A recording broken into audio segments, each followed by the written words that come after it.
நாள் வேண்டுகோள் உண்டு. தாங்கள் சிரத்தை விடுத்து என் விண்ணப்பத்திற்கு செவிசாய்க்க வேண்டும். அனைத்து உணர்ந்தவள் ஆத்திரப்படும்படி ஏதும் கேட்க மாட்டா என்பது எமக்கு தெரியும்.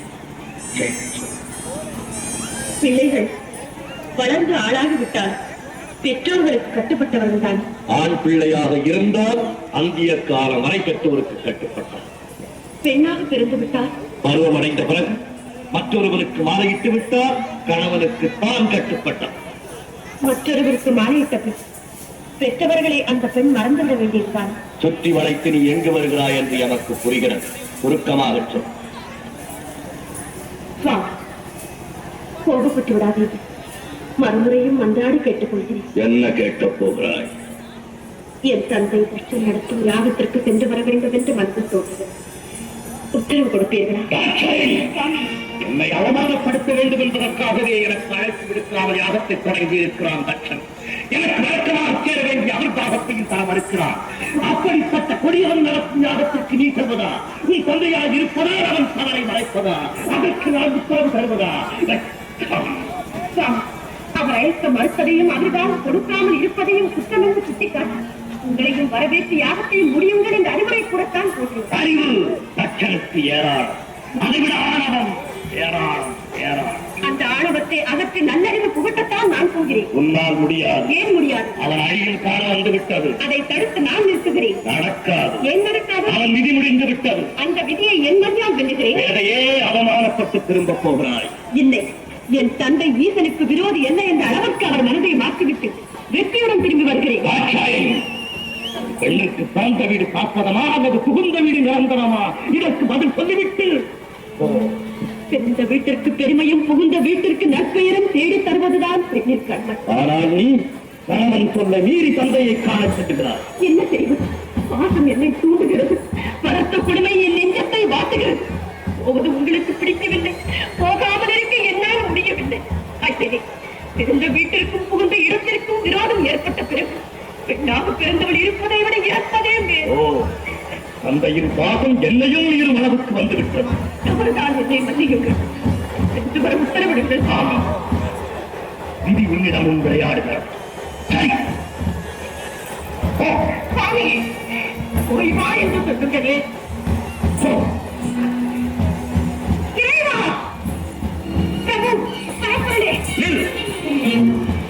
எங்கு வந்தாய்? எதற்காக வந்தாய்? எந்த முகத்தோடு என்னை பார்க்க வந்தாய்? என்னை மன்னித்து விடுங்க. கைக்குத்தி பின்புத்தி என்ற சொல்லுக்கு இலக்கணம் கண்டுவிட்டேன். மாசத்திற்காக சென்று பலனை அனுபவித்து விட்டேன். போதும் நான் பட்டேன். அனைத்து மருந்து அடியாரை ஏற்றுக்கொள்ளுங்கள். உன்னை இனி நான் ஏற்றுக்கொள்வதா? நான் யார் என்பதை கூடவா மறந்து விட்டேன். அனைத்தாலும் எனக்கு வரவில்லை. உங்களையே சதம் என்று நம்பி வந்திருக்கும் என்னை சோதித்து விடாதீர்கள். ஏற்றுக்கொள்ளுங்கள். என் சொல்ல மீறி என் வாயிற்படியை கலந்த போதே என் மனைவி இறந்து விட்டார். என் பணமை எதிரி தக்கனின் மகள் தாட்சாயணி தான் இப்போது வந்திருக்கிறார். இல்லை இல்லை, ஒரு முறை என்னை தக்கன் மகள் என்று சொல்லாதீர்கள். அப்ப எனக்கு தந்தை மன்ன, நான் அவருக்கு மகள் மன்ன என்று ஊரென்று சொல்லிவிட்டேன். அவர் யாகவும் முடியாமல் போகட்டும் என்று சமைத்து விட்டு வந்தேன். நீ காதலோடு ஒன்று செய்யாது. என்னால் ஏவப்பட்டிருக்கும் கீழவற்றை நேரம் தக்கனை கைவாங்கி யாகத்தையும் அழித்திருப்பார். எப்படியோ சொல்லிவிட்டு என்னை பொறுத்தவரை தவறை உணர்ந்து விட்டேன். மன்னித்தேன் என்று ஒரு வார்த்தை சொல்லுங்கள். மனதால், வாக்கால், காயத்தால் முக்காலும் மாற்ற மன்னிப்பே கிடையாது. போட மாட்டேன். விரைவிட்டாலும் உங்கள் திருவடிகளில் விரைவிட்டனர். இந்த இடத்தை விட்டு ஒரு கனவும் என்னால் பிரிந்திருக்க முடியாது. கிடையாது. என்னோடு சேர்ந்து வாழும் பாக்கியம் இனி உனக்கு கிடையாது. சோதித்தது போதும். இனி வேதனையை என்னால் காண முடியாது. ஏற்றுக்கொள்ளுங்கள். இளவை வாழ்ந்து தக்கன் மகள் என்ற பாசத்தால் தவறு செய்து விட்டாய். அதற்கு தக்க தண்டனை நீ என்னை பிரிந்திருக்க வேண்டியது. தவறு செய்வது மனித இனம், மன்னிப்பது தெய்வீக குணம் என்று உலகிற்கே உபதேசம் செய்த தாங்களா இப்படி பேசுகிறீர்கள்? நீ தவறுக்கு மன்னிப்பே கிடையாது. போ. அப்படி நிரூபித்து விடாதீர்கள். எதை பிரிந்து தனிமையில் இருக்க வேண்டாம். நீ குறை இனி எனக்கு தேவையில்லை. உலகில் இனி நாமே தனித்து எண்ணிக் கொள்வோம். உறுதியாகத்தான் சொல்கிறீர்களா? இறுதியாக நீ சொல்லுகிறேன். எங்கே? என்னை பார்த்து இனி ஒரு முறை சொல்லுங்கள். நீ உனக்கு பார்க்கவும் தயாராகில்லை. ஈசனே, என் துணையின்றி உம்மால் ஒருக்காலும் தனித்து இயங்க முடியாது என்பதை நன்றாக நினைவில் வைத்துக் கொள்ளும். சக்தி ஆழத்தால் அழியாதே. சர்வம் சிவமயம். சப்த ரிஷிகள், பூதகணங்கள் மற்றும் உங்கள் சகாக்கள் அனைவரையும் அழைத்து கேளுங்கள். சக்தி சக்தி இல்லை என் சிவம் இல்லை என்று தக்க பதில் கூறுவார்கள். பேசாதே, சிவம் தான் உலகில் சிறந்தது.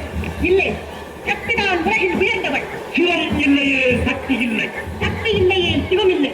சிவம் தான் பெரிய, சக்திதான் பெரிது. ஆளுக்கு பெண் அடிமை. நாளையும் பெற்று தருவது பெண்மை. நீ இன்றி நான் உண்டு, நான் இன்று நீ இல்லை.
வணக்கம் மக்களே, நான் தான் உங்கள் சவுண்ட் சந்தியா. நல்ல கண்டென்ட் வந்து மக்களுக்காக கொடுத்துட்ருக்காங்க. எல்லா துறைகளில் இருந்தும் இந்த அற்புதமான ஒரு தேவையான கண்டென்ட் கொடுத்துட்ருக்காங்க. மறக்காமல் யூடியூப் சேனலை சப்ஸ்கிரைப் பண்ணுங்கள், கமெண்ட் பண்ணுங்கள், ஷேர் பண்ணுங்கள் அண்ட் மறக்காமல் லைக் பட்டனை ப்ரெஸ் பண்ணுங்கள். தேங்க்யூ.